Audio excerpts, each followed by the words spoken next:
Hora agora é da nossa parceria exclusiva com o Bom Dia Mercado. A gente já conversa com ele, Theo Takali, editor-chefe do BDM Online. Theo, muito bom dia para você. Sextamos, mas sextamos ainda com muita coisa para poder movimentar nesse mercado antes da gente realmente conseguir descansar, né? Pois é, Débora, bom dia. Sexta-feira ainda vai ser longa, né? O relatório de emprego dos Estados Unidos, o chamado payroll, é o assunto dessa sexta-feira aí nos mercados, né? O dado que sai daqui a pouco, às 9h30 da manhã, pelo horário de Brasília, pode ser decisivo aí para definir os próximos passos da política monetária do Fed. Não apenas para confirmar o início dos cortes de juros por lá neste mês, algo que já é dado aí como certo, mas principalmente para definir se o Banco Central americano fará duas ou três reduções de juros ainda neste ano. Ontem, o dado da pesquisa ADP, aí, que mede os empregos no setor privado americano, foi mais um indicativo de esfriamento do mercado de trabalho por lá, né? A ADP mostrou uma criação de 54 mil vagas em agosto no setor privado, abaixo da projeção dos economistas, que era de 85 mil, e quase metade dos 106 mil empregos que tinham sido gerados em julho, né? Na quarta, o relatório de Oates também já tinha mostrado uma abertura de postos menor que a esperada. A expectativa dos economistas para o payroll de hoje é de uma criação de 73 mil empregos em agosto. As projeções estão variando aí bastante, né, desde zero até 104 mil vagas. Entre as grandes casas de análise, o JP Morgan aí projeta uma recuperação no número de contratações para 100 mil em agosto, enquanto o UBS está esperando 70 mil e o Morgan Stanley prevê um resultado semelhante ao de julho, que também foi de 73 mil. Já o Citi está mais pessimista e prevendo apenas 45 mil empregos criados em agosto. Lembrando que o dado de julho, né, deu um susto em todo mundo, né, ao mostrar essa geração de apenas 73 mil postos de trabalho, quando todo mundo estava esperando aí mais de 100 mil. Né? Junto com a revisão para baixo dos números de maio e junho, esse payroll do mês passado foi o responsável aí pela inflexão no rumo da política monetária do Fed. A avaliação do mercado é que pequenas surpresas no dado de hoje não irão alterar o cenário para a política monetária. Por outro lado, né, se tivermos uma recuperação do mercado de trabalho nos Estados Unidos, algo que parece improvável nesse momento, até podemos ver aí o Fed cortando juros agora, mas provavelmente ele fará uma pausa na reunião de outubro aí para ver novos dados. Já um dado muito fraco hoje, praticamente carimba a chance de três cortes de juros neste ano, em setembro, outubro e dezembro, Débora.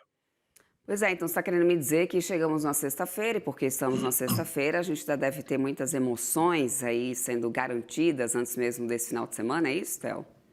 É isso aí, sexta-feira com emoção, né? Igual a bug lá em Natal, né? Com emoção. Se os números de hoje vierem aí em linha ou mais fracos do que a expectativa dos economistas, como aconteceu com os dados de julho, certamente vamos ter aí uma sessão bem agitada nas bolsas, além de queda do dólar, porque o mercado de trabalho fraco é um dos argumentos aí para o Fed aliviar a mão nos juros. E juro mais baixo é tudo que o mercado quer, né? Vai ser um pregão com emoção, sim, e com grandes chances aí das bolsas renovarem recordes de pontos lá em Nova York e aqui no Brasil. Sempre bom a gente reforçar que a decisão do Fed de setembro já está praticamente dada, né, com corte de 0,25 ponto percentual. Né? Só um payroll muito forte, aí, com criação de mais de 100 mil empregos, poderia abalar a confiança do mercado nessa decisão. O jogo que está sendo jogado hoje é lá na frente. Né? O mercado já quer se antecipar às decisões do Fed de outubro e dezembro, o que levaria os juros americanos a caírem aí pelo menos 0,75 ponto percentual até o final desse ano, enfraquecendo o dólar e dando um fôlego extra para as bolsas. Né? Vale a gente lembrar que no discurso que fez lá em Jackson Hole no mês passado, né, o presidente do Fed, o Jerome Powell, já havia sugerido que o BC americano iria priorizar o enfraquecimento do mercado de trabalho, ao invés de ficar preocupado com as incertezas sobre a inflação, apesar dos impactos do tarifaço de Trump nos preços. Né? É com esse cenário que os investidores estão trabalhando hoje, Débora. Pois é, é isso. Mas vamos lá falar de um outro jogo, na verdade, uma outra pressão gigantesca, né, que a gente tem visto acontecer, dessa vez lá em Brasília. Como que estão as negociações sobre esse projeto de anistia, Theo? Pois é, esse jogo político, né, ganhou relevância aí nesta semana com o julgamento de Bolsonaro no STF, e é importante de ser acompanhado de perto pelo mercado, porque ele pode ter implicações diretas na disputa da a presidência no ano que vem, né, em 2026.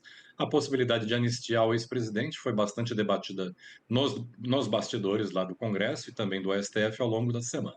O principal responsável por levantar a bandeira e movimentar tanto parlamentares como ministros do Supremo nesse sentido foi o governador de São Paulo, Tarcísio de Freitas, que inclusive foi pessoalmente a Brasília aí se empenhar nas negociações, tentando apoio no STF para uma versão que não fosse considerada inconstitucional. Ontem, Tarcísio também foi às redes sociais fazer campanha em defesa da anistia. Na postagem que ele escreveu, né, abre aspas, a história já mostrou que a anistia e o perdão são os melhores remédios para pacificar o país, fecha aspas. Tarcísio é visto aí como potencial sucessor de Bolsonaro e poderá ser candidato à presidência em 2026, em uma articulação aí que conta com o apoio do Centrão. Né? Já o PL de Jair Bolsonaro ainda defende uma anistia ampla que poderia reverter a inelegibilidade do ex-presidente, o que permitiria Bolsonaro concorrer às eleições no ano que vem. A proposta do PL prevê não só beneficiar Bolsonaro para disputar o Planalto no ano que vem, como também livrar o seu filho Eduardo aí de eventuais condenações no STF por causa da sua atuação fora do país aí que levou Donald Trump a aplicar o tarifaço sobre os produtos brasileiros. Mas a avaliação que corre em Brasília é que a versão do texto de anistia do PL é difícil de avançar, inclusive com muitas chances de ser considerado inconstitucional pelo Supremo. Nos bastidores, os ministros do STF já avisaram que aceitariam discutir apenas o perdão aos participantes dos atos golpistas de 8 de janeiro. O presidente da Câmara, Hugo Mota, disse que não há um texto definido sobre anistia e que as discussões com os líderes a favor e contra estão em andamento. Já o presidente do Senado, Davi Alcolumbre, trabalha num projeto alternativo. A ideia do Alcolumbre seria deixar de fora os líderes da organização criminosa, a acusação que está sendo imputada a Bolsonaro e aos réus do julgamento no STF. A previsão é que o julgamento do núcleo principal aí da trama golpista termine na próxima semana, depois da leitura do voto de Moraes na terça-feira. O fato é que não há apenas uma versão de projeto de anistia em negociação em Brasília, mas pelo menos três versões. Agora a gente precisa ficar de olho aí qual delas vai prosperar nos próximos dias, se a versão ampla e restrita defendida pelo PL, se a versão intermediária de Tarcísio ou essa versão mais light de Alcolumbre, Débora. Vamos aguardar então, meu querido. Temos muita coisa ainda pela frente, antes da gente sextar. Até então, ficamos aqui de olho, meu querido. Muito obrigada. Bom restinho de sexta-feira para você e ótimo final de semana. Segunda-feira a gente se encontra por aqui.